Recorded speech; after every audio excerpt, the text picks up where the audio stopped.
الرحمن الرحيم ولا تستوي الحسنة ولا السيئة ادفع بالتي هي أحسن فإذا الذي بينك وبينه عداوة كأنه ولي حميم.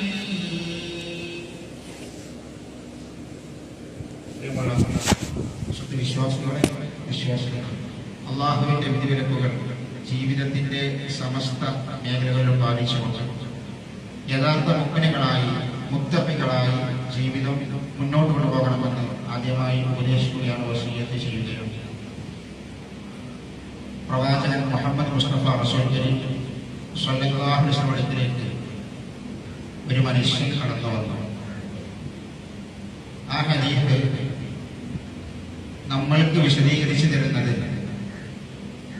നമ്മുടെ ഉമ്മയായ ആയിഷ ബീവി റളിയല്ലാഹു തആല അൻഹയാണ്. ആയിഷ ബീവിയുടെ വീട്ടിൽ റസൂലുള്ളാഹിയും ആയിഷ ബീവിയും ഉണ്ടായിരുന്ന സമയത്ത് ഒരാൾ അനുവാദം ചോദിച്ച് റസൂലുള്ളാഹിന്റെ വീട്ടിലേക്ക് വരികയാണ്. ഹദീസിൽ ഇപ്രകാരമാണ് ഉപയോഗിച്ചത്: ഇസ്തഅ്ദന അലൻ നബി സ്വല്ലല്ലാഹു അലൈഹി വസല്ലം റജുലുൻ, ഒരാൾ റസൂലുള്ളാഹിയോട് വീട്ടിൽ പ്രവേശിക്കാൻ വേണ്ടി അനുവാദം ചോദിച്ചു. ഫഖാൽ, ആ സമയത്ത് അള്ളാഹുവിന്റെ പ്രവാചകൻ അയാൾക്ക് അനുവാദം കൊടുത്തു. അള്ളാഹുവിന്റെ റസൂൽ പറഞ്ഞു, അയാളുടെ വീട്ടിലേക്ക് വരാൻ വേണ്ടി പറയേ എന്ന് പറഞ്ഞു. വീട്ടിന്റെ ഉള്ളിൽ ആയിഷ ബീവി, വീട്ടിൽ റസൂലുള്ളാഹിയും ഉണ്ട്.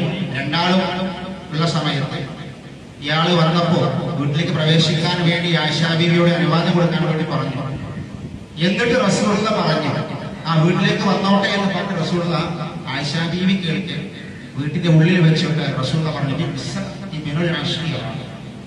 മറ്റൊരു റിപ്പോർട്ടിൽ ആ മോശപ്പെട്ട മനുഷ്യർക്ക് വന്നല്ലോ, ആ മോശപ്പെട്ടവൻ, ആ വൃത്തികെട്ടവൻ എന്ന രൂപത്തിൽ ആ മോശപ്പെട്ട ഒരാൾ എന്ന് അള്ളാഹുവിന്റെ പ്രവാചകൻ ആയിഷ ബീവിയോട് പറഞ്ഞു. വീട്ടിലേക്ക് വരികയാണ്. റസൂലുള്ളാഹിയോട് വരട്ടെ എന്ന് അനുവാദം ചോദിച്ചു.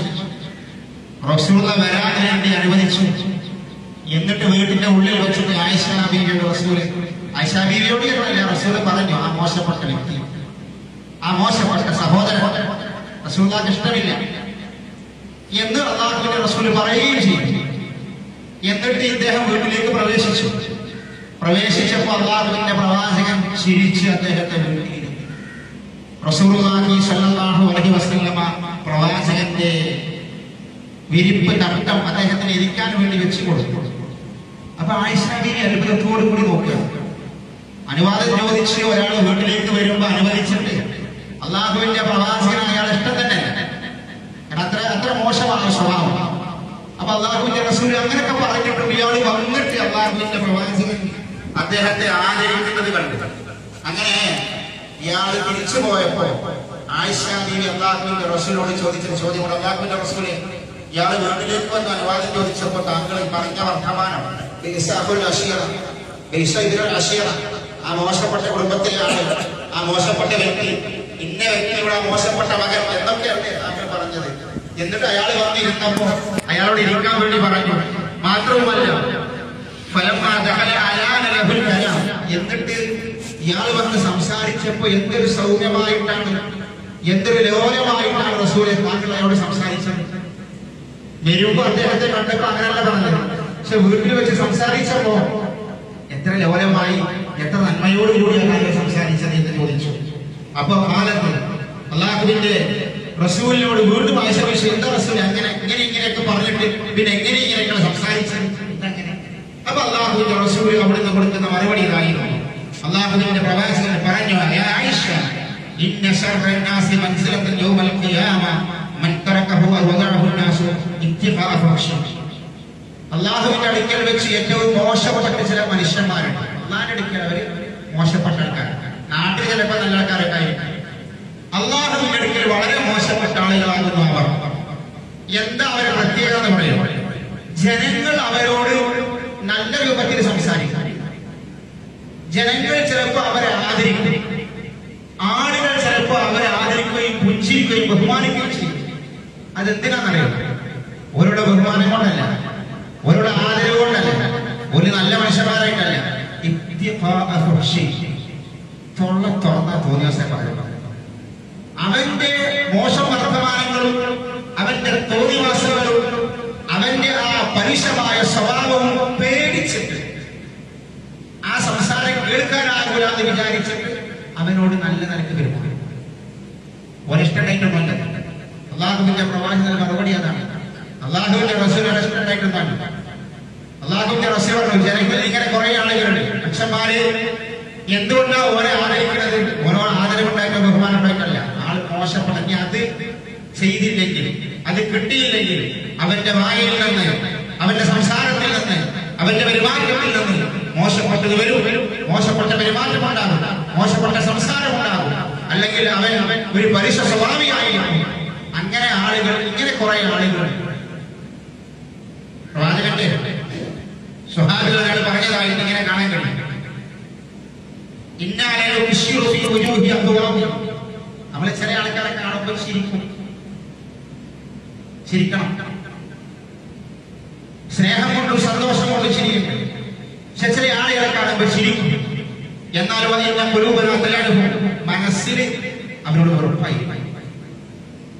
ആ ചങ്ങായിനെ കണ്ടല്ലോ, വീണ്ടും വരുന്നുണ്ടല്ലോ എന്ന മനസ്സിൽ വെറുപ്പും ചില ആളുകൾ പുറത്ത് ചിരിക്കുകയും ചെയ്യും. ആ ആളുകളെ കുറിച്ചാണ് പറഞ്ഞത്. അതെന്താ? അത്രയും മോശപ്പെട്ട സ്വഭാവം, പരുഷ ഹൃദയം, കഠിന ഹൃദയം, ആളുകളോട് ദയയും കാരുണ്യവും കാണിക്കാത്ത, മോശങ്ങളിൽ പ്രവർത്തിക്കുന്ന, മോശം സംസാരിക്കുന്ന ആളുകളെ കുറിച്ചാണ് അള്ളാഹുവിന്റെ പ്രവാചകരുടെ സ്വഭാവത്തിൽ നമ്മൾ പഠിപ്പിക്കുന്നത്. ഒരു വിശ്വാസി എപ്പോഴും ചെയ്യേണ്ടതാണെങ്കിൽ അവൻ സൗമ്യനായിരിക്കണം. അവൻ സൗമ്യനായിരിക്കണം. നമ്മൾ മുസ്ലിമീങ്ങളാണ്, മുഅ്മിനീങ്ങളാണ് എന്നൊക്കെ പറയുമ്പോൾ നമ്മുടെ ഇസ്ലാമിന്റെ ഈമാനൊക്കെ നമ്മളെ എങ്ങോട്ട് മടക്കണം എന്നറിയുന്നത് റസൂലുള്ളാഹിയിലേക്ക് മടക്കണം. സ്വല്ലല്ലാഹു അലൈഹി വസല്ലം. അതിങ്ങനെ പറഞ്ഞാൽ പോരാ. ഈമാനിന്റെയും ഇസ്ലാമിന്റെയും എല്ലാം പഠിക്കുമ്പോ മനുഷ്യൻ നല്ലവനാവണം, മുഅ്മിനും മുസ്ലിമും നല്ലവനാവണം. അവൻ സൗമ്യനായിരിക്കണം, അവന്റെ പെരുമാറ്റം ലോലമായിരിക്കണം, അവന്റെ സംസാരം നല്ലതായിരിക്കണം, അവന്റെ സംസാരവും ലോലമായിരിക്കണം. പരുഷമായിക്കൊണ്ട് ആളുകളോട് പെരുമാറാനോ സംസാരിക്കാനോ പാടില്ല. അത് ഒരു മുഅ്മിനിന്റെ നല്ല സ്വഭാവത്തിൽ പെട്ടതല്ല എന്ന് അള്ളാഹുവിന്റെ പ്രവാചകൻ പഠിപ്പിക്കുന്നുണ്ട്. അതുപോലെ പ്രത്യേകം ശ്രദ്ധിക്കേണ്ട ഒന്നാണ്. എന്നാൽ വേറൊരു സ്വഭാവം, ഉദാഹരണത്തിന് അതിന് അറബിയിൽ പറയും സോപ്പിട എന്ന് പറയും. ഉള്ളിൽ വേറൊന്നും പുറത്ത് വേറൊന്നും കാണിക്കും, കാര്യം നേടാൻ വേണം. അത് പറ്റില്ല, അത് ഇസ്ലാം അംഗീകരിച്ചിട്ടില്ല. ഇസ്ലാം അത് അംഗീകരിച്ചിട്ടില്ല. അതുപോലെ അല്ലാഹുവിന്റെ പ്രവാചകൻ സ്വല്ലല്ലാഹു അലൈഹി വസല്ലം പ്രത്യേകം ശ്രദ്ധിക്കാൻ പറഞ്ഞ ഒന്നാണ് പെരുമാറ്റത്തിലും ഇടപാടിലും സംസാരത്തിലും ഒക്കെ ഈ പരുഷ സ്വഭാവം വെടിയുക എന്നത്. അത് പ്രബോധന പ്രവർത്തനമാണെങ്കിലും, ദഅവാ പ്രവർത്തനമാണെങ്കിലും, ഒരാളെ ഇസ്ലാമിലേക്ക് ക്ഷണിക്കലാണെങ്കിലും, അത് സാമൂഹികമാണെങ്കിലും, രാഷ്ട്രീയമാണെങ്കിലും, മതമാണെങ്കിലും, ഏത് മേഖലയാണെങ്കിലും ജനങ്ങളുമായിട്ട് പെരുമാറുമ്പോൾ ഇടപഴകുമ്പോൾ നല്ല സംസാരം, നല്ല പെരുമാറ്റമായി, സൗമ്യമായി, ആളുകളെ വെറുപ്പിക്കുന്ന സ്വഭാവമാവാൻ പാടില്ല, ആളുകളെ അകറ്റുന്ന സംസ്കാരമാവാൻ പാടില്ല, ആളുകളെ അകറ്റി വെറുപ്പിക്കുന്ന സ്വഭാവങ്ങൾ ഒരു വിശ്വാസത്തിൽ ഉണ്ടാവാൻ പാടില്ല. അള്ളാഹുവിന്റെ പ്രവാചകൻ മുഹമ്മദ് മുസ്തഫ റസൂൽ കരീം സ്വല്ലല്ലാഹു അലൈഹി വസല്ലം വിശുദ്ധ ഖുർആനിൽ ഓതി അള്ളാഹു പറഞ്ഞ മൂസാ നബിയുടെയും ഹാറൂൻ നബിയുടെയും ചരിത്രം നമ്മളെ പഠിപ്പിക്കുന്നുണ്ട്. ഏറ്റവും വലിയ അക്രമിയാണ് ഫിർഔൻ. അന റബ്ബുക്കുമുൽ അഅല, ഞാനാണ് ലോകത്തെ ഏറ്റവും വലിയ റബ്ബ് എന്ന് പ്രഖ്യാപിച്ച മഹാക്രമിയാണ്. മാലക്കും മിൻ ഇലാഹിൻ ഗൈറു മാ അലിംതു ലക്കും മിൻ ഇലാഹിൻ ഗൈറു, ഞാനല്ലാതെ മാ അലിംതു ലക്കും മിൻ ഇലാഹിൻ ഗൈറു, ഞാനല്ലാതെ മറ്റൊരു റബ്ബ് നിങ്ങൾക്കുണ്ട് എന്ന് എനിക്കറിയില്ല. ഞാനാണ് ഏറ്റവും വലിയ റബ്ബ്, നിങ്ങളുടെ റബ്ബ് ഞാനാണ് എന്ന് പറഞ്ഞത്. ആ ധിക്കാരിയുടെ കൊട്ടാരത്തിലേക്ക് ചെന്ന് മൂസാ നബിയോട് അല്ലാഹു ദഅവത്ത് നടത്താൻ വേണ്ടി പറഞ്ഞൊരു ചരിത്രമുണ്ട്. ഖുർആൻ സൂറത്തുൽ ത്വാഹയിൽ അത് ഭംഗിയായി വിശദീകരിക്കുന്നുണ്ട്. അക്രമിയാണ്, വളരെ മോശപ്പെട്ട വ്യക്തിയാണ്, അത് പറയേണ്ട ആവശ്യമില്ല. അവിടെ അല്ലാഹു സുബ്ഹാനഹു വ തആല മൂസാ നബിയോടും ഹാറൂൻ നബിയോടും അല്ലാഹു പറഞ്ഞു ഇദ്ഹബ ഇലാ ഫിർഔൻ ഇന്നഹു തഗാ, അവൻ അക്രമിയാണ്, നിങ്ങൾ അങ്ങോട്ട് പോകണം. അവൻ ആരാണ്? അവൻ അക്രമിയായ തഗാ, അതിക്രമം കാണിച്ച വ്യക്തിയാണ്. എന്നിട്ട് അല്ലാഹു പറഞ്ഞല്ലോ ഫഖൂലാ ലഹു ഖൗലൻ ലയ്യിന, രണ്ടാളും മൂസാ നബിയും ഹാറൂൻ നബിയും അദ്ദേഹത്തോട് മാന്യമായി സംസാരിക്കണം. മാന്യമായി സംസാരിക്കണം, സോപ്പിടലല്ല, മാന്യമായി സംസാരിക്കണം. ആദർശം നിങ്ങൾ തുറന്നു പറയണം. ആദർശം മറച്ചു വെക്കുന്ന സംസാരമല്ല, അത് തുറന്നു പറയണം. പക്ഷെ അവിടെ എന്ത് ചെയ്യാൻ പാടില്ല? ആളെ നിങ്ങൾ ചീത്ത പറയാനോ, ആളുകളെ ആട്ടി അകറ്റാനോ, അല്ലെങ്കിൽ അവരെ വെറുപ്പിക്കാനോ, പരുഷമായിട്ട് സംസാരിക്കാനോ നിങ്ങൾ നിൽക്കരുത്. എന്നിട്ട് അല്ലാഹു പറയണം, അങ്ങനെ നിങ്ങൾ സംസാരിക്കുമ്പോൾ ഒരു പക്ഷേ അവൻ ഉൾക്കൊണ്ടേക്കണം, പടച്ചവനെ പേടിച്ച് ചില ഉപകാരങ്ങളുണ്ടായിട്ടുണ്ട്. അപ്പൊ നിങ്ങൾ രണ്ടുപേരും മാന്യമായിട്ട് സംസാരിക്കണം, മാന്യമായി പറയുക. സൗമ്യമായ സ്വഭാവം സഹോദരന്മാരെ സഹോദരികളെ നമ്മുടെ സ്വഭാവത്തിൽ ഉണ്ടായിരിക്കണം. നമ്മുടെ വീട്ടിലും കുടുംബത്തിലും നാട്ടിലുമൊക്കെ നമ്മൾ സൗമ്യനായിരിക്കണം. ചില ആളുകളുടെ സ്വഭാവത്തിന്റെ മോശം കാരണം ചിലപ്പോൾ ചില വീട്ടില് ചില ഭാര്യമാര് പറയും, ഭർത്താക്കന്മാര് പരുഷ സ്വഭാവമുള്ള ഭർത്താക്കന്മാരുണ്ടാവും. പരുഷ സ്വഭാവമുള്ള ഭാര്യാഭർത്തൃ ജീവിതം എന്ന് പറയുന്നത് സന്തോഷത്തിന്റെയും ആനന്ദത്തിന്റെയും കാലഘട്ടമാണ്. ഇനി ഏത് ദുഃഖവും പ്രയാസവും ഉണ്ടെങ്കിലും ആ ദുഃഖവും പ്രയാസവും ഒക്കെ പരസ്പരമുള്ള സന്തോഷത്തിൽ നമുക്ക് മറികടക്കാൻ കഴിയും. അതാണ് വിവാഹ ജീവിതം എന്ന് പറയുന്നത്. അതാണ് എല്ലാവരും ആഗ്രഹിക്കുന്നത്. അതാണ് ഒരു സ്ത്രീക്കും പുരുഷനും കിട്ടേണ്ടത്. ഖുർആൻ വിവാഹത്തെ കുറിച്ച് പറഞ്ഞപ്പോൾ പറഞ്ഞത് എന്ന് പറഞ്ഞു. വജാല ബൈനക്കും അബദ്ധത്തും റഹ്മ എന്ന് പറഞ്ഞു. റഹ്മത്തും അബദ്ധത്തും വേണം, സകീനത്തും വേണം. അത് രണ്ടാളും സംഗമിക്കുമ്പോ ആ ചിരിയിലും കളിയിലും സന്തോഷത്തിലും മനസ്സിന്റെ സ്നേഹത്തിലും ഉണ്ടാകുക. പക്ഷേ നമ്മുടെ നാട്ടിൽ ചിലപ്പോൾ ചില ഭാര്യമാർക്ക്, ചില പെണ്ണുങ്ങൾക്ക് ഭർത്താവിനോട് വല്ലതും പറയണമെങ്കിൽ അത് വാപ്പാനെ കൊണ്ട് പറയിപ്പിക്കണം. നേരിട്ട് ഭർത്താവിനോട് കാര്യങ്ങൾ പറയാൻ പേടിക്കുന്ന ഭാര്യമാരോട് എന്താ അത്രയും മോശമാണ് സ്വഭാവം, പരുഷപ്രമേയനാണ്. എന്തിന്? അവരവന്റെ കുടുംബത്തിലല്ലാതെ തൊട്ടുള്ള അയൽവാസിയോ സുഹൃത്തുക്കൾ, ചില ഭാര്യമാര് ചില പെണ്ണുങ്ങള് ഭർത്താവിന്റെ സുഹൃത്തുക്കളെ വിളിക്കും. നിങ്ങളൊന്ന് പറഞ്ഞു കൊടുക്കണം, നിങ്ങളൊന്ന് പറയണം, ഇങ്ങനെയൊക്കെയാണ് മൂപ്പരോട് നിങ്ങളൊന്ന് പറയണം. എന്നാലും അപ്പൊ ആ മനുഷ്യനൊക്കെ മോശക്കാരനാണ്. സ്വന്തം ഭാര്യയ്ക്ക് അത് പറയാൻ കഴിയില്ല, കാരണം അവർ അദ്ദേഹത്തിന്റെ സ്വഭാവം കാരണം പ്രതികരണം മോശമായിരിക്കും അത് പറഞ്ഞ. അപ്പൊ മറ്റുള്ളവരോട് പറയും. ചില സ്ഥലത്തൊക്കെ ചില ആളുകൾ ക്ലാസ്സിലെടുക്കാൻ വേണ്ടി ചെന്നാലും വളരെ ചെന്നാലും അതിൽ പങ്കെടുക്കുന്ന സ്ത്രീകൾ പല ആളുകളും ഉസ്താദുമാരോട് പറയാറുണ്ട്, സ്വകാര്യമായിട്ട് പറയും, നിങ്ങൾ ക്ലാസ് എടുക്കാൻ വന്ന ആളാണെങ്കിൽ ഇന്ന വിഷയമൊക്കെ പറയാനുണ്ട്. അത് സ്വന്തം ഭർത്താവിനെ കുറിച്ചാണ്. നമ്മുടെ സ്വഭാവം നമ്മൾ മാറ്റണം. പെരുമാറ്റമാണ് സൗമ്യമായിരിക്കണം, ലോലമായിരിക്കണം. ആളുകളെ അകറ്റാൻ കുടുംബത്തെ, ഭാര്യയെ, മക്കളെ, ചിലപ്പോ കുട്ടികളെ, മക്കള് ചില ആൾക്കാരെ ചില കുട്ടികൾ പറയും ബാപ്പാന്റെ സ്വഭാവം അത്ര മോശമാണ്, ബാപ്പാനോട് സംസാരിക്കാത്ത കുട്ടികളെ എന്താ ബാപ്പാനെ പേടിയാണ്, ബാപ്പ കുട്ടിയോട് ചിരിക്കൂല.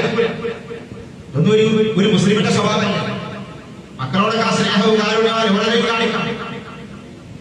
ഇങ്ങനത്തെ ഒരു വാപ്പാനെ കിട്ടിയത് പറയുന്ന മക്കളുണ്ട്.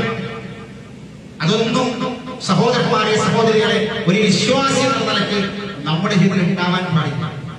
അല്ലാഹുവിന്റെ പ്രവാചകൻ സ്വല്ലല്ലാഹു അലൈഹി വസല്ലം ഈ നല്ല സ്വഭാവത്തെ കുറിച്ച്, ലോലതയെ കുറിച്ച്, സൗമ്യതയെ കുറിച്ച് പറഞ്ഞപ്പോൾ അല്ലാഹുവിന്റെ റസൂൽ പറഞ്ഞു, ഇസ്ലാമിലെ റിഫ്ഖ് എന്നാ പറയാം, സൗമ്യത. അല്ലാഹുവിന്റെ റസൂൽ പറഞ്ഞു, ആർക്കെങ്കിലും അല്ലാഹു സൗമ്യത കൊടുത്താൽ അല്ലാഹു സുബ്ഹാനഹു വ തആല അവനെ ആഖിറത്തിലും ദുനിയാവിലും അല്ലാഹു അവനെ സന്തോഷവും സമാധാനവും നൽകും. ആഖിറത്തിലെയും ദുനിയാവിലെയും ഓഹരി അല്ലാഹു നൽകിയിരിക്കുന്നു എന്ന്. അതൊരു വല്ലാത്ത സ്വഭാവമാണ്, അതെല്ലാവർക്കും കിട്ടൂല. അത് നമ്മൾ അല്ലാഹുവിനോട് പ്രാർത്ഥിച്ച് നേടണമല്ല ഈ നല്ല പെരുമാറ്റം എന്നുള്ളത്. അല്ലാഹുവിന്റെ പ്രവാചകന്റെ ജീവിതത്തിൽ, പ്രവാചകൻ സ്വല്ലല്ലാഹു അലൈഹി വസല്ലം അല്ലാഹുവിന്റെ റസൂലിന്റെ ജീവിതത്തിൽ പ്രവാചകൻ സൗമ്യമായി പെരുമാറിയ ഒരുപാട് രംഗങ്ങൾ കാണാൻ കഴിയും. നമുക്ക് ദേഷ്യമുണ്ടാകുന്ന പ്രവർത്തനങ്ങൾ ഉണ്ടാവും, അവിടെ നമ്മൾ സൗമ്യത കാണിക്കണം. അല്ലാഹുവിന്റെ പ്രവാചകനിലേക്ക് ഒരു മനുഷ്യൻ കടന്നു വന്നു. എന്നിട്ട് അല്ലാഹുവിന്റെ റസൂൽ പറഞ്ഞു, ഈ ഹദീസ് പറയുന്നത് അബൂ ഉമാമത്തുൽ ബാഹിർ റളിയല്ലാഹു അൻഹു പറയാണ്, ഇന്ന ഫഖർ ഷാഫ, ഒരു യുവാവ് കടന്നു വന്നു പ്രവാചകനിലേക്ക്. ഫഖാൽ യാ റസൂലല്ലാഹ്, അദ്ദേഹം കടന്നു വന്ന സ്വഹാബികളൊക്കെ അവിടെ ഉണ്ട്. ഈ യുവാവ് കടന്നു വന്നിട്ട് ചോദിച്ചത് ഇതാണ്, യാ റസൂലല്ലാഹ് ഇദൻ ലീ ബിസിന, വ്യഭിചരിക്കാൻ അനുവാദം തരണം, എനിക്ക് വ്യഭിചരിക്കണം. റസൂലിനോട് വന്ന് പറയാം, എനിക്ക് വ്യഭിചരിക്കണം, അനുവാദമാണ്. സ്വാഭാവികമായിട്ടും ആ സംസാരം കേൾക്കുമ്പോൾ ദേഷ്യം പിടിക്കും. നമ്മുടെ നാട്ടിൽ നമ്മൾ ഇരിക്കുന്ന സദസ്സിലേക്ക്, ഒരു മാന്യമായ സദസ്സിലേക്ക് അങ്ങനെ ഒരാൾ വന്നിട്ട് പറഞ്ഞാൽ നമ്മൾക്ക് ദേഷ്യം വരും, ചില പ്രതികരണങ്ങൾ മാറിപ്പോകും. അള്ളാഹുവിന്റെ പ്രവാചക സദസ്സിലേക്ക് വന്നിട്ട് അള്ളാഹുവിന്റെ റസൂൽ എനിക്ക് വ്യഭിചരിക്കണമെന്ന് പറഞ്ഞപ്പോൾ സ്വഹാബികൾ എല്ലാവരും കൂടി എഴുന്നേറ്റ് സ്വഹാബികൾ അദ്ദേഹത്തിന് നേരെ വന്നു, അദ്ദേഹത്തെ ആക്ഷേപിച്ചു, ചീത്ത പറയാൻ തുടങ്ങി. അപ്പോഴേക്കും റസൂൽ പറഞ്ഞു, അള്ളാഹു റസൂൽ പറഞ്ഞു, ഒന്നും ചെയ്യരുത്, ഒന്നും കാണിക്കണം, നിങ്ങളൊന്നും ചെയ്യരുത്. സ്വഹാബത്തിൽ പറഞ്ഞു ഒന്നും ചെയ്യരുത്, റസൂലിന്റെ സ്വഭാവം ഒന്നും ചെയ്യരുത്. എന്ന് അള്ളാഹുവിന്റെ റസൂൽ ഈ വന്ന വ്യക്തിയോട് അള്ളാഹുവിന്റെ റസൂൽ പറഞ്ഞു, അടുത്തേക്ക് വന്ന ആളെ അള്ളാഹുവിന്റെ റസൂലിലേക്ക് ചേർത്ത് പിടിച്ചു, റസൂലിന്റെ അടുക്കലേക്ക് പിടിച്ചു. എന്താ ചോദിച്ചത്? വ്യഭിചരിക്കണം എന്നാ പറഞ്ഞത്. റസൂൽ സ്വഹാബത്തിനൊക്കെ തടഞ്ഞിട്ട് ഇദ്ദേഹത്തെ ചേർത്ത് പിടിച്ചിട്ട് അള്ളാഹുവിന്റെ റസൂൽ ഇദ്ദേഹത്തോട് ചോദിച്ച ചോദ്യമുണ്ട്, നമ്മൾ പലപ്പോഴും കേൾക്കുന്ന ഹദീസാണ്. അള്ളാഹുവിന്റെ റസൂൽ പറഞ്ഞു, നീ വ്യഭിചരിക്കാൻ എനിക്ക് താല്പര്യമുണ്ടല്ലോ, നിനക്ക് വ്യഭിചരിക്കാൻ വേണ്ടി നിന്റെ ഉമ്മയെ തന്നാൽ നിനക്ക് ഇഷ്ടമാണ്. അപ്പൊ അതെന്റെ ഉമ്മയല്ലേ, എനിക്ക് ഇഷ്ടമല്ല. അപ്പൊ റസൂൽ പറഞ്ഞു, നീ വ്യഭിചരിക്കുന്ന സ്ത്രീ പലരുടെയും ഉമ്മയാണ്, അത് അവർക്ക് ഇഷ്ടമുണ്ടാവില്ല. അടുത്ത റസൂൽ, നീ വ്യഭിചരിക്കാൻ വേണ്ടി വന്നവരല്ലേ, അത് പകരം നീ നിന്റെ മകളെ തന്നാലും റസൂൽ അത് വേണ്ട. അപ്പൊ റസൂൽ പറഞ്ഞു, നീ വ്യഭിചരിക്കുന്ന പെണ്ണ് പലരുടെയും മകളാണ്. അങ്ങനെ കുറെ ചോദ്യങ്ങൾ, നിന്റെ സഹോദരിയെ തന്നാലും, നിന്റെ അമ്മായിയെ തന്നാലും, നിന്റെ അമ്മായിയെ തന്നാലും എന്തൊക്കെ അള്ളാഹുവിന്റെ റസൂൽ ആവർത്തിച്ച് ചോദിച്ചത് വേണ്ട വേണ്ട, അതെനിക്ക് പറ്റൂല. ഇതൊക്കെ ഓരോരുത്തരുടെയും സഹോദരിയും ഉമ്മയും പെങ്ങളും അമ്മായിയും ഒക്കെയാണ് എന്ന് അള്ളാഹുവിന്റെ റസൂൽ അദ്ദേഹത്തെ പറഞ്ഞു. എന്നിട്ട് അള്ളാഹുവിന്റെ റസൂല് അദ്ദേഹത്തിന്റെ തോളിൽ ഇങ്ങനെ കൈവച്ചു. റസൂൽ അങ്ങനെ കൈവച്ചിട്ട് റസൂൽ പ്രാർത്ഥിച്ചു, അല്ലാഹുവേ ഇദ്ദേഹത്തിന്റെ പാപങ്ങളൊക്കെ പുറത്തു കൊടുക്കണേ, ഇവന്റെ മനസ്സൊന്ന് ശുദ്ധീകരിച്ചു കൊടുക്കണേ, ഇവന്റെ മുഖ്യഭാഗങ്ങളൊക്കെ ശുദ്ധീകരിച്ച് സംരക്ഷിക്കണം, ഇനി തോന്നിവാസത്തിലേക്കൊന്നും പോവാതെ ഇവരെ രക്ഷപ്പെടുത്തണം അല്ലാഹുവിന്റെ റസൂല് പ്രാർത്ഥിച്ചു. പിന്നീട് ആ മനുഷ്യൻ ഇങ്ങനത്തെ ഒന്നിലേക്കും തിരികെയോ ചിന്തിക്കുകയോ ചെയ്തിട്ടില്ല. അള്ളാഹുവിന്റെ പ്രവാചകത്തിലേക്ക് വ്യഭിചാരത്തിന് വെച്ച വ്യക്തിയോട് അള്ളാഹുവിന്റെ റസൂൽ ഇടപെട്ട രീതിയുണ്ട്. അടിക്കലല്ല, ചീത്ത പറയല്ല, ആട്ടി ഒളിക്കലല്ല. ആ മനുഷ്യൻ അള്ളാഹുവിന്റെ റസൂൽ ഇരുത്തിയിട്ട് മനസ്സിൽ തട്ടുന്ന രൂപത്തിൽ അള്ളാഹുവിന്റെ റസൂൽ ഇങ്ങനെ പറഞ്ഞു കൊടുത്തു സ്നേഹത്തോടെ. അതാണ് സൗമ്യമായ പെരുമാറ്റം, അതാണ് വിശ്വാസം ചെയ്യേണ്ടത്. നമ്മൾക്ക് അറിയുന്ന ഒരു ചരിത്രമുണ്ടല്ലോ, അള്ളാഹുവിന്റെ പ്രവാചകന്റെ കാലഘട്ടത്തിൽ ഒരു മനുഷ്യൻ കടന്നു വന്നു, പള്ളിയിലേക്ക് കടന്നു വന്നിട്ട് മൂത്രമൊഴിച്ച സംഭവമുണ്ട്. പള്ളിയിൽ മൂത്രമൊഴിച്ച സമയം ഒരാൾ വന്നിട്ട് നമ്മുടെ പള്ളിയിൽ വന്ന് മൂത്രമൊഴിച്ച് എന്താ ചെയ്യാം? നമ്മളെല്ലാരും കൂടെ എടുത്ത് പെരുമാറാൻ പറ്റൂല. നമ്മളെ പള്ളിയിൽ വന്ന ഒരാൾ മൂത്രമൊഴിച്ചു പെരുമാറാൻ കൈകാര്യം ചെയ്യാൻ പറ്റുമോ? അല്ല, നമ്മളതൊക്കെ അന്വേഷിക്കണം. സുഖമില്ലാത്ത ആളാണെങ്കിലും അറിവില്ലാത്ത ആളാണെങ്കിലും അസുഖമുള്ളവനാണെങ്കിലും എടുത്തു ചാടിക്കൊണ്ട് കൈകാര്യം ചെയ്യുന്ന ആ ഒരു മനുഷ്യ സ്വഭാവവും ആ ഒരു എടുത്തു ചാട്ടവും ആ വളവും നമുക്ക് പാടില്ല. അള്ളാഹുവിന്റെ പ്രവാചകന്റെ അടുക്കലേക്ക് ഈ മനുഷ്യൻ കടന്നു വന്നുകൊണ്ട് അള്ളാഹുവിന്റെ റസൂൽ ഇമാം മുസ്ലിമിന്റെ ഹദീസിൽ പറയാം, അദ്ദേഹം ഇത് ഒരു അറാബിയാണ്. അറാബിയാണെന്ന് നമുക്കറിയാം, ഗ്രാമപ്രദേശിരിക്കുന്ന അറബിയാണ്, അവർക്ക് വലിയ വിദ്യാഭ്യാസം ഇവരൊന്നും ഉണ്ടാവില്ല. അദ്ദേഹം കടന്നു വന്നിട്ട് നിന്നിട്ട് മൂത്രം അങ്ങനെ ഒഴിച്ചു, പള്ളിയിൽ വന്നിട്ട് നിന്നങ്ങനെ മൂത്രമൊഴിച്ചു. അള്ളാഹുവിന്റെ റസൂലും സഹാബത്തും പള്ളിയിലുണ്ട്.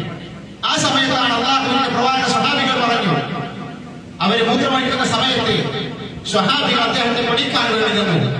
ആ സമയത്ത് അള്ളാഹുവിന്റെ റസൂൽ പറഞ്ഞു, നിങ്ങൾ അദ്ദേഹം മൂത്രമൊഴിക്കരുത്, അത് നിർത്തിക്കണ്ട, മൂത്രമൊഴിക്കണം, അത് നിർത്തിക്കരുത്, മൂത്രമൊഴിക്കട്ടെ, അത് മുഴുവൻ ഒഴിക്കട്ടെ, മൂത്രം ഒഴിക്കുന്നതിനിടയിൽ അത് നിർത്തിക്കരുത്, മുഴുവൻ ഒഴിക്കട്ടെ, അദ്ദേഹത്തെ വിടുന്ന പറഞ്ഞു. അങ്ങനെ അദ്ദേഹം മൂത്രം ഒഴിച്ച് കഴിഞ്ഞപ്പോൾ സ്വഹാബി അദ്ദേഹത്തെ പിടിച്ച് കൈകാര്യം ചെയ്തെന്നാണ്. മൂത്രം ഒഴിച്ച് തീരട്ടെ. ആ മൂത്രം ഒഴിച്ച് കഴിഞ്ഞ അള്ളാഹുവിന്റെ റസൂൽ ഇദ്ദേഹത്തെ വിളിച്ചു. അള്ളാഹുവിന്റെ റസൂൽ ഇദ്ദേഹത്തോട് പറഞ്ഞു, റസൂൽ പറഞ്ഞു,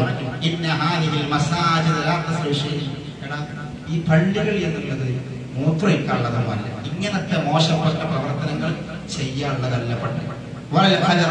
മോശപ്പെട്ടത് കൊണ്ടുവെക്കാനോ മൂത്രിക്കാനോ കാഷ്ടിക്കാനോ അല്ലെങ്കിൽ മോശപ്പെട്ട ചെയ്യാനുള്ളതല്ല ഈ പള്ളി എന്ന് പറഞ്ഞ എല്ലാ പള്ളികളും തന്നെ. എന്നിട്ട് റസൂൽ പറഞ്ഞു കൊടുക്കുകയാണ് പള്ളി നിസ്കരിക്കാൻ ഖുർആൻ ഓതാൻ അല്ലാഹനെ ഓർക്കാൻ ഇതിനൊക്കെ ഉള്ളതാണ്. അതുകൊണ്ട് ഇതൊന്നും ചെയ്യാൻ പറ്റില്ല, ഇത് മോശപ്പെട്ട പണിയാണ്, ഇങ്ങനെ ചെയ്യരുത് എന്ന് സ്നേഹത്തോടെ റസൂൽ പള്ളിയിൽ മൂത്രമൊഴിച്ച ഈ മനുഷ്യനെ വിളിച്ചിട്ട് ഇങ്ങനെ ഉപദേശിച്ചു കൊടുത്തു. അങ്ങനെ അല്ലാഹുവിന്റെ പ്രവാചകൻ ഒരു ബക്കറ്റ് വെള്ളം കൊണ്ടുവരാൻ വേണ്ടി പറഞ്ഞു. ആ ബക്കറ്റ് വെള്ളം കൊണ്ടുവന്നിട്ട് ആ മൂത്രമൊഴിച്ച സ്ഥലത്ത് ഒഴിച്ച് അത് വൃത്തിയാക്കി. എന്നിട്ട് ഇദ്ദേഹം പിന്നീട് അല്ലാഹുവിന്റെ പ്രവാചകന്റെ കൂടെ സ്വഹാബത്തിന്റെ കൂടെ നമസ്കാരത്തിൽ പങ്കെടുത്ത സമയത്ത് ഈ മനുഷ്യൻ, ഈ മൂത്രമൊഴിച്ച മനുഷ്യൻ, എന്നിട്ട് അല്ലാഹുവിന്റെ പ്രവാചകന് വേണ്ടി പ്രാർത്ഥിച്ചു. അദ്ദേഹം ഇങ്ങനെ പ്രാർത്ഥിച്ചു, അല്ലാഹുവേ മുഹമ്മദ് നബിക്കും എനിക്കും നീ കാരുണ്യം ചെയ്യണം, ഈ നാട്ടിലെ വേറെ ഒരാളും കാരുണ്യം ചെയ്യണം. അദ്ദേഹത്തിന്റെ മനസ്സിൽ ഇവരൊക്കെ നല്ല, ഇവരൊക്കെ അടിക്കണമെന്ന്, ഇവരൊക്കെ ചീത്ത പറയാമെന്ന്, ഇവരൊക്കെ എന്നെ കാര്യം. അദ്ദേഹം മുഹമ്മദ് നബിക്കും എനിക്കും നീ കരുണ ചെയ്യണം, ഞങ്ങളെ കൂടെ ഒരാൾ കരുണ ചെയ്യണം, ഞങ്ങൾക്ക് മാത്രമാണ്. അപ്പൊ അല്ലാഹുവിന്റെ റസൂൽ ഇടപെട്ടു സല്ലല്ലാഹു അലൈഹി വസല്ലം. അല്ലാഹുവിന്റെ റസൂൽ പറഞ്ഞു, അല്ലാഹുവിന്റെ റസൂൽ സലാം വീട്ടിയപ്പോൾ ഇദ്ദേഹത്തോട് പറഞ്ഞു, ലഖദ് ഹജ്ജസ്ത വാസിഅ, അല്ലാഹു എല്ലാവർക്കും റഹ്മത്ത് ചെയ്യും, നീ എന്തിനാ അത് ചുരുക്കിയത്, നീ എന്തിനാ അത് കൊടുസാക്കിയത്, അങ്ങനെ പറയണ്ട, എല്ലാവർക്കും റഹ്മത്ത് ചെയ്യാൻ വേണ്ടി പറഞ്ഞു. അല്ലാഹുവിന്റെ പ്രവാചകന്റെ ഇടപെട്ട ഇടപെടലാണ്, അദ്ദേഹത്തിന്റെ മനസ്സിന്റെ വേദനയാണ്. അപ്പൊ നമ്മൾ ചെയ്യേണ്ടതാണ് നമ്മുടെ സ്വഭാവത്തിൽ നമ്മൾ പെരുമാറുമ്പോൾ, നമ്മൾ സംസാരിക്കുമ്പോൾ, നമ്മൾ ഇടപഴകുമ്പോൾ അല്ലാഹുവിന്റെ പ്രവാചകനും സ്വഹാബത്തും ചെയ്ത സന്തോഷത്തിന്റെയും സമാധാനത്തിന്റെയും രീതികളുണ്ട്. ആ രീതികളാണ് നമ്മൾ പലപ്പോഴും നമ്മൾ അല്ലാതെ ചെയ്യാതെ പല സന്ദർഭത്തിലും ഇതുപോലെ ആളുകളെ പ്രയാസപ്പെടുത്തുന്ന, ഒരുമിക്കുന്ന, അകറ്റുന്ന സ്വഭാവങ്ങൾ നമുക്കുണ്ടാവാൻ പാടില്ല. അല്ലാഹുവിന്റെ പ്രവാചകൻ സ്വല്ലല്ലാഹു അലൈഹി വസല്ലം ഒരു ഹദീസിൽ അല്ലാഹുവിന്റെ റസൂൽ പറയുന്നത്, അല്ലാഹു ഒരു അടിമയെ ഇഷ്ടപ്പെട്ടാൽ, ഇദാ അഹബ്ബല്ലാഹു അബ്ദൻ, ഒരു അടിമയെ അല്ലാഹു ഇഷ്ടപ്പെട്ടാൽ അഅതാഹു റിഫ്ഖ, അല്ലാഹു അവന് സൗമ്യത കൊടുക്കും. അല്ലാഹുക്ക് ഇഷ്ടമുള്ള ആളുകൾക്ക് ഈ സ്വഭാവം അല്ലാഹു കൊടുക്കും. പടച്ചവന് ആരൊക്കെ ഇഷ്ടമാണോ അവർക്ക് അല്ലാഹു ഈ സ്വഭാവം കൊടുക്കും. ചില ആളുകളുടെ പലിശ സ്വഭാവം, ചില ജോലി, നമ്മുടെ വീട്ടിൽ ജോലി ചെയ്യുന്ന ആളുകളുണ്ട്, ജോലിക്കാരുണ്ടാവും. ആ ജോലിക്കാരോടൊക്കെ വളരെ പരുഷമായി പെരുമാറുന്ന ആൾക്കാർ, നമ്മുടെ കീഴിൽ ആരെ കണ്ടോ അവരൊക്കെ അടിമകളെ പോലെ കണ്ട്, അവരൊക്കെ നമ്മൾ കാശ് കൊടുക്കുന്നവരുണ്ട്, അതുകൊണ്ട് അവരോടൊന്നും സ്നേഹം കാണിക്കാതെ അവരോടൊക്കെ പരുഷമായി പെരുമാറുന്ന കുറേ ആളുകളുണ്ട്. അതൊന്നും ഈമാനുള്ള മുഅ്മിനായ മനുഷ്യനെ യോജിച്ചതല്ല. അല്ലാഹുവിന്റെ പ്രവാചകന്റെ സ്വഹാബികൾ പഠിപ്പിച്ച, പ്രവാചകന്റെ സ്വഹാബികൾ പറയുന്ന മറ്റൊരു സംഭവം, ഒരു വീട്ടിൽ, ഒരു കുടുംബത്തിൽ അല്ലാഹുവിന്റെ ഹൈറും ബർക്കത്തും ഉണ്ടാവണമെങ്കിൽ അവർ ചെയ്യേണ്ടത് സ്നേഹത്തോടുകൂടി ആളുകൾ പെരുമാറും. ആയിഷ ബീവിയോട് അല്ലാഹുവിന്റെ റസൂൽ പറഞ്ഞതാണ്, ആയിഷ, ഒരു കുടുംബത്തിൽ, ഒരു വീട്ടിൽ അല്ലാഹുവിന്റെ ഹൈറും റഹ്മത്തും ബർക്കത്തും ഉണ്ടാവണമെങ്കിൽ നമ്മൾ മനുഷ്യന്മാരോട് സ്നേഹവും കാരുണ്യവും സൗമ്യതയൊക്കെ കാണിക്കണം. അതുകൊണ്ട് സഹോദരന്മാരെ, സഹോദരികളെ, നമ്മുടെ സ്വഭാവത്തിൽ അല്ലാഹുവിന്റെ പ്രവാചകൻ പഠിപ്പിച്ച രൂപത്തിലുള്ള ഈ സൗമ്യത നമ്മൾക്ക് എപ്പോഴും വേണം. അതാണ് വിശുദ്ധ ഖുർആനിലെ സൂറത്ത് ഫുസ്സിലത്തിൽ അല്ലാഹു സുബ്ഹാനഹു വ തആല പറഞ്ഞത്, വലാ തസ്തവിൽ ഹസനതു വലസ്സയ്യിഅ, നന്മയും തിന്മയും ഒരുപോലെയല്ല. എന്നിട്ട് മോശപ്പെട്ടത് കാണിച്ചാൽ നമ്മൾ അങ്ങോട്ട് ചെയ്യണ്ട, ആ മോശപ്പെട്ട സ്വഭാവം മാറ്റിയെടുക്കാനാണ് ഈ നല്ല സ്വഭാവം ഉള്ളത്. ഈ സൗമ്യത, നന്മയും തിന്മയും ഒരുപോലെയല്ല. നല്ലത് കൊണ്ട് പ്രതിരോധിക്കുക, നല്ലത് കൊണ്ട് പ്രതിരോധിക്കുക. അങ്ങനെയാണെങ്കിൽ എന്താണ്, ഇങ്ങോട്ട് തല്ലാൻ വന്ന, ഇങ്ങോട്ട് തെറി വിളിച്ച, ഇങ്ങോട്ട് ആക്രമിച്ച, നമ്മളോട് ദേഷ്യമുള്ള ഈ വ്യക്തി നമ്മുടെ ഏറ്റവും അടുത്ത സുഹൃത്തായി മാറും. ഇതിനെന്ത് വേണം നിലകൾ, ഈ സ്വഭാവം നമുക്കുണ്ടാവണം. നമ്മൾക്ക് ഈ സ്വഭാവം വേണം. ആ ആയത്തിന്റെ ഒരു മഹത്വം നോക്കുകയാണെങ്കിൽ നമ്മൾ അങ്ങോട്ട് നല്ല, ഇങ്ങോട്ട് മോശപ്പെട്ടത്, ഇങ്ങോട്ട് എത്ര മോശമായിട്ട് സംസാരിച്ചത്, എത്ര മോശമായിട്ട് പെരുമാറി, തിരിച്ചങ്ങോട്ട് അങ്ങനെയല്ല ചെയ്തത്. അങ്ങോട്ട് നല്ലത് പറഞ്ഞു, ആ നല്ലത് അവന്റെ മനസ്സിൽ കൊണ്ടു അവൻ ഏറ്റവും അടുത്ത സുഹൃത്തായി, നമ്മുടെ ഏറ്റവും അടുത്ത സന്തോഷമുള്ള സുഹൃത്തായി മാറുമെന്ന് അല്ലാഹു ഖുർആനിൽ പറഞ്ഞു. അതുകൊണ്ട് സഹോദരന്മാരെ, സഹോദരികളെ, ഇതൊക്കെ പ്രത്യേകം ശ്രദ്ധിച്ച് നമ്മൾ മുന്നോട്ട് പോകാം. അല്ലാഹു സുബ്ഹാനഹു വ തആല നമുക്ക് തൗഫീഖ് നൽകുമാറാവട്ടെ.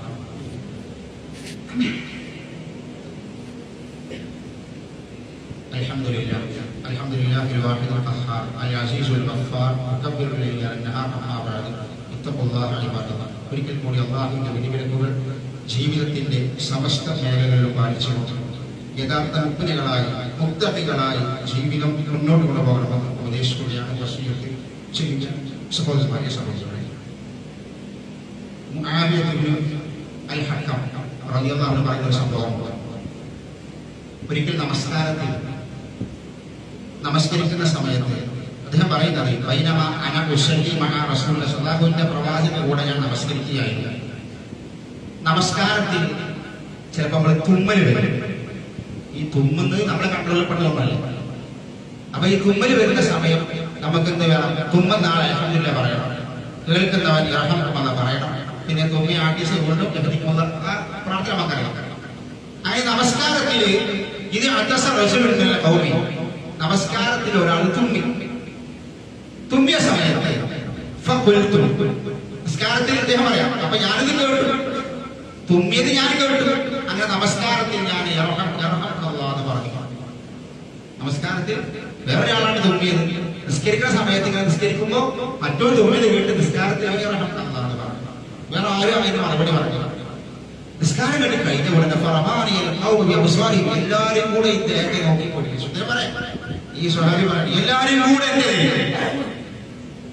സാധാരണ നാട്ടിൽ സംഭവിക്കുന്ന ചിലപ്പോ ചില അബദ്ധങ്ങളൊക്കെ ആരെങ്കിലും ചെയ്യും. അറിവില്ലായി കൊണ്ട് നിസ്കാരത്തിലോ പള്ളിയിൽ വെച്ചിട്ടോ എന്തെങ്കിലും സംസാരിച്ചവരൊക്കെ ചെയ്യും. ഈ നിസ്കാരം എല്ലാരും കൂടെ ഇദ്ദേഹത്തെ പറയും, എല്ലാരും കൂടെ. ആ സമയത്ത് ഇദ്ദേഹം ചോദിച്ചു, എല്ലാരും കൂടെ എന്റെ നേരത്തെ നോക്കുന്നത്? നിസ്കാരം എല്ലാരും കൂടെ ഇയാളെ നോക്കണം, എന്താ എല്ലാരും കൂടെ എന്നെ നോക്കുന്നത്? എന്താ പ്രശ്നം ചോദിച്ചു. അപ്പോ അവര് വീണ്ടും ദേഷ്യം പിടിച്ചു. ദേഷ്യം കൊണ്ട് സാബികളെ തൊടയിലടിച്ചു. അദ്ദേഹത്തിനെ ദേഷ്യം കയറിയപ്പോ അവര് തൊടയിലടിച്ചു. നിസ്കാരത്തിൽ അങ്ങനെ ഈ ഇദ്ദേഹം ഇതൊന്നും വേണ്ടിയില്ല. അങ്ങനെ പല നിസ്കാരം കഴിഞ്ഞിട്ട് അള്ളാഹുവിന്റെ റസൂലിലേക്ക് പോയിട്ട് അള്ളാഹുവിന്റെ റസൂലിനോട് പറഞ്ഞു കാര്യങ്ങൾ ഇങ്ങനെയൊക്കെയുണ്ട്. അപ്പൊ അള്ളാഹുവിന്റെ റസൂൽ അദ്ദേഹം പറയാം, എന്റെ ജീവിതത്തിൽ ഞാൻ മരിക്കുന്നത് വരെ റസൂലുള്ളാഹിയെ പോലെ നല്ലൊരു അധ്യാപകൻ ഞാൻ കണ്ടിട്ടില്ല, നല്ല ഒരു അധ്യാപകൻ ഞാൻ കണ്ടിട്ടേ ഇല്ല. അതെന്താ? അള്ളാഹുവിന്റെ റസൂൽ നമസ്കാരം കഴിഞ്ഞപ്പോ അദ്ദേഹത്തെ അടുത്ത് വിളിച്ചിട്ട്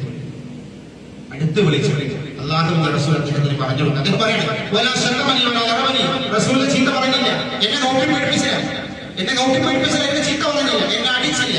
എന്നിട്ട് അദ്ദേഹം പറയാം, അള്ളാഹുവിന്റെ റസൂൽ എന്നെ ചേർത്ത് പിടിച്ചിട്ട് പറഞ്ഞു, നിസ്കാരത്തിൽ ഇങ്ങനത്തെ ഒന്നും പാടില്ല. ഒരാൾ തുമ്മിയാല് നമസ്കാരത്തിൽ ഇങ്ങനത്തെ സംസാരങ്ങൾ പാടില്ല. നമസ്കാരത്തിൽ പറയാൻ പാടില്ല. ജനങ്ങൾ ആരും ഇങ്ങനത്തെ സംസാരങ്ങൾ നിസ്കാരത്തിൽ പാടില്ല എന്ന് റസൂൽ ഇതേ പറ്റുള്ളൂ. നിസ്കാരത്തിൽ ഇങ്ങനെ ചെയ്യാൻ പാടില്ല. റസൂലിന്റെ ഇടപെടലാണ്. നമ്മുടെ നാട്ടിലൊക്കെ ഇങ്ങനത്തെ പല സംഭവങ്ങൾ ഉണ്ടാകുമ്പോൾ നമ്മൾ ശ്രദ്ധിക്കാം. അല്ലാതെ റസൂൽ കൈകാര്യം ചെയ്യുന്ന ഒരു രൂപം അങ്ങനെ അവിടെ അത് വീട്ടിലാണെങ്കിലും നാട്ടിലാണെങ്കിലും ഒക്കെ നമ്മളൊക്കെ പലതിലും പ്രവർത്തിക്കുന്ന ആൾക്കാരല്ല, ആൾക്കാരാണ്. അവിടെയൊക്കെ പല പ്രശ്നങ്ങൾ കാണാം, പല പ്രതിസന്ധികൾ കാണാം. അവിടെയൊക്കെ നമ്മുടെ ഈ സ്നേഹവും കാരുണ്യവും സൗകര്യവും കൈവടിയാതെ നല്ല രൂപത്തിൽ മുന്നോട്ട് പോകണം. അള്ളാഹുവിന്റെ റസൂല് മറ്റൊരു ഹദീസില് സ്വർഗത്തെ കുറിച്ച് പറഞ്ഞപ്പോ നരകത്തെ കുറിച്ച് പറഞ്ഞ റസൂല് പറഞ്ഞു, ഒരാൾക്ക് നരകം അല്ലാഹു ഹറാമാക്കും. നരകം അല്ലാഹു ഹറാമാക്കും. മുഅ്മിനായ മനുഷ്യൻ എങ്ങനെയായിരിക്കണം? അലാ കുല്ലി കരീമിൻ ഹയ്യിൻ സഹീൽ, സിമ്പിൾ ആയിരിക്കണം. റസൂൽ പറയണം, നരകം പോലെ ഹറാമാണ്. ആർക്ക്? ഒരു മുഅ്മിനായ മനുഷ്യന്റെ സ്വഭാവം സിമ്പിളാണ്. ആർക്കും കയറിച്ചാൽ ആർക്കും പറയാം, ആർക്കും ചോദിക്കാം. സിമ്പിൾ ആണ്. അതൊരു വലിയ ക്വാളിറ്റിയാണ്. അതുകൊണ്ട് സഹോദരന്മാരെ സഹോദരങ്ങളെ സ്വഭാവത്തിൽ സൗമ്യത പാലിക്കുക, അള്ളാഹുവിനെ കിടക്കുക. അള്ളാഹു സുബ്ഹാനഹു വ തആല നമുക്ക് തൗഫീഖ് നൽകുമാറാവട്ടെ.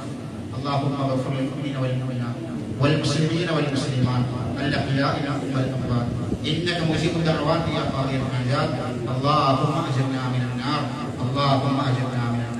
اللهم اعز الاسلام والمسلمين واذل الشرك والمشركين. اللهم يا مقلب القلوب ثبت قلوبنا على دينك. اللهم توفنا مسلما والحقنا بالصالحين. ربنا آتنا في الدنيا حسنة وفي الآخرة حسنة وقنا عذاب النار. آمين برحمتك يا أرحم الراحمين. والحمد